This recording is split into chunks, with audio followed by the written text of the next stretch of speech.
a place with its own flag, currency, government, recognized by the rest of the world. It sounds impossible, right? Yet throughout history, some people actually tried. They dreamed of creating a nation from scratch, and for a brief, shining moment, they succeeded. Most of these countries, however, vanished almost as quickly as they appeared. Some lasted only a few days. Others flew their flags for years without anyone officially recognizing them. Today, we're diving into 6 incredible countries that almost existed, places that brushed reality before disappearing into history. The Republic of the Island of Roses. In 1968, off Italy's Adriatic coast, an engineer named Giorgio Rosa had an idea both strange and brilliant: to build his own country. Literally, 11 kilometers from Rimini, he built a 400-square-meter platform of steel and concrete. On it, he set up bars, souvenir shops, and even his own postal system. He called it Esperanto, the Island of Roses, and declared independence from Italy. Rosa printed stamps, designed a flag, appointed ministers, and made Esperanto the official language. Italy, unsurprisingly, did not take it as a joke. To the government, this overnight creation, with its flag and independence claims, was a clear threat to national sovereignty. Patience ran out quickly. The Italian Navy surrounded the platform, evacuated the occupants, and on February 11, 1969, blew it up with dynamite, reducing the libertarian dream to rubble in the sea.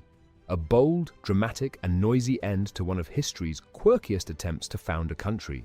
But beyond the metal and concrete, the story lives on a symbol of pure rebellion and idealism. Sometimes the craziest ideas are the ones that leave the loudest mark. The Republic of Texas. Before joining the United States, Texas was its own country.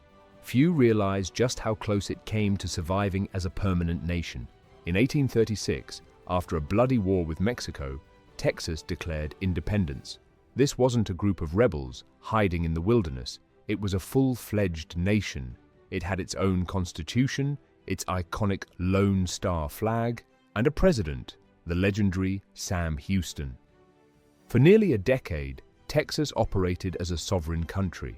France and Great Britain recognized it diplomatically. Its legitimacy was undeniable. But how did this unlikely nation come to be? The story begins in the 1820s. At this point, Texas was part of Mexico, and after Mexico gained independence from Spain in 1821, it encouraged settlers from the United States to move into the sparsely populated region.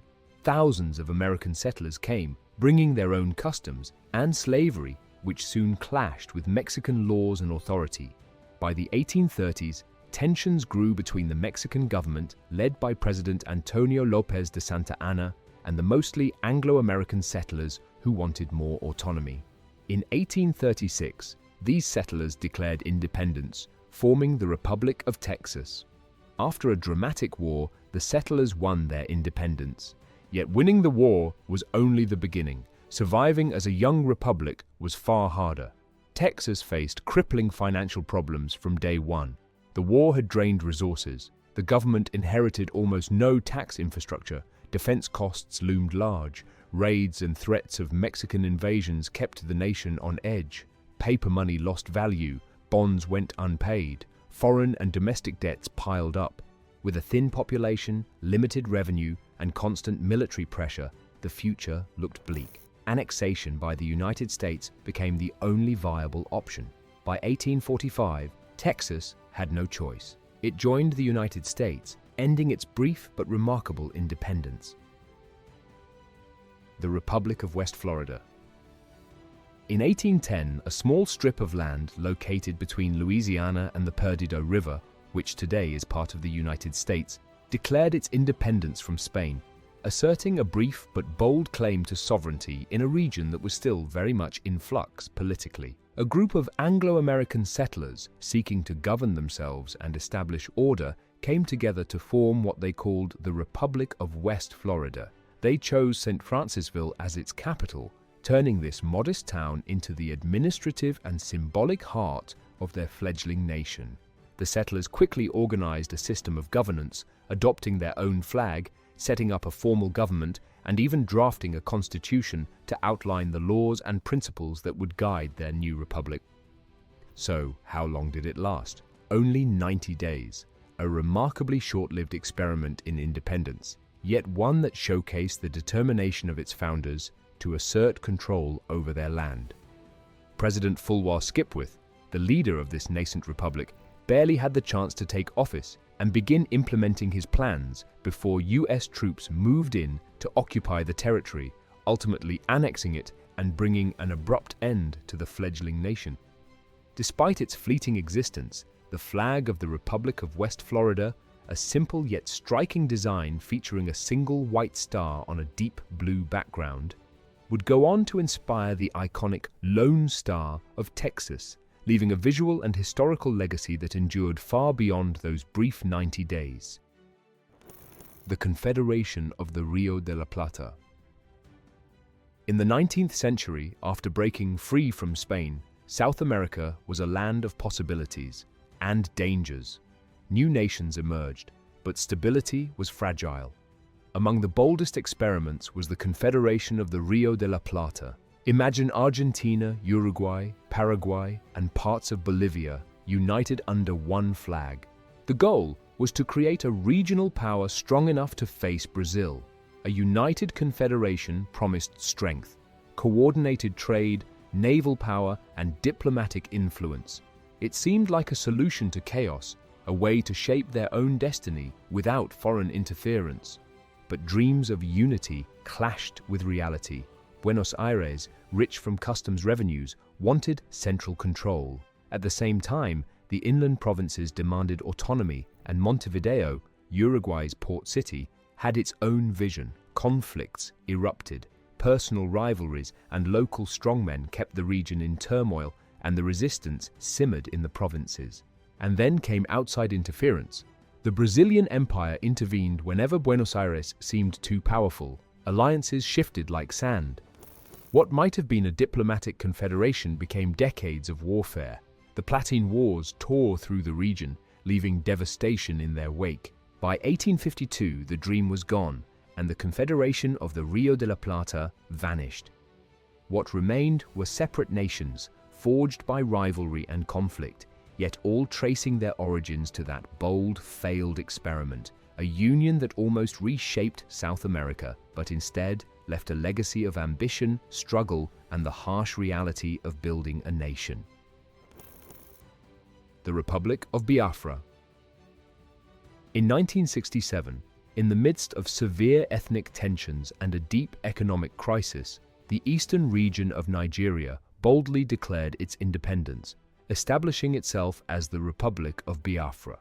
This declaration came at a time when the nation was already struggling with internal divisions and political instability, making Biafra's bid for sovereignty both daring and desperate. Colonel Ojukwu, the leader of this movement, sought to create a state specifically for the Igbo people who had long suffered persecution, discrimination, and violent attacks. His vision was to provide a safe haven where the Igbo could govern themselves and protect their communities from further harm. However, the Nigerian federal government refused to recognize the secession and launched a military campaign to bring Biafra back under federal control. For 3 long years, Biafra endured one of the deadliest civil wars in modern African history, also known as the Biafran War. Despite being heavily outmatched militarily, the Republic's leaders and citizens continued to resist, clinging to the hope that they could survive and maintain their independence. The flag of Biafra, a striking combination of red, black, and green, featuring a rising sun, emerged as a powerful symbol of hope and resilience for its people, representing the aspiration for freedom and a better future even in the darkest of times. However, the combined effects of famine, blockades, and relentless pressure from the Nigerian military made survival impossible. The humanitarian crisis reached catastrophic levels, leaving the population vulnerable to widespread hunger and suffering. In 1970, after years of grueling conflict and overwhelming losses, Biafra surrendered. Over 1 million people had died, the vast majority civilians, victims of both starvation and the brutality of war. The Republic of Minerva. In the early 1970s, a man had a wild idea. Michael Oliver, an American millionaire, wanted to build a country from scratch. No government, no taxes, complete freedom. He chose a tiny, uninhabited reef between Tonga and Fiji. Just sand and coral. Remote, untouched, perfect for a bold experiment. Oliver and his backers got to work. They dredged sand, creating a small artificial island. They raised a flag, wrote a constitution, even made a gold-based currency. His motto? Live and let live. For a short time, it seemed possible. Maps were drawn, proclamations issued, a few supporters visited. The Republic of Minerva, an island born from sheer ambition, was real, or at least, almost. Then reality struck. Tonga would not allow an anarchist micronation next door.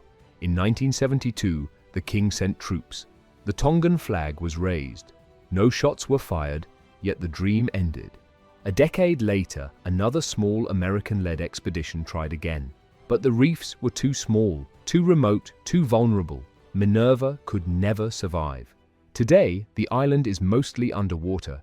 Its remains are now home to fish and coral. A striking metaphor, absolute freedom is fleeting when it meets borders, governments, and the weight of reality. The Republic of Minerva lives on in memory, a bold dream, brief and fragile. A reminder that even the most imaginative plans are not immune to the world's rules.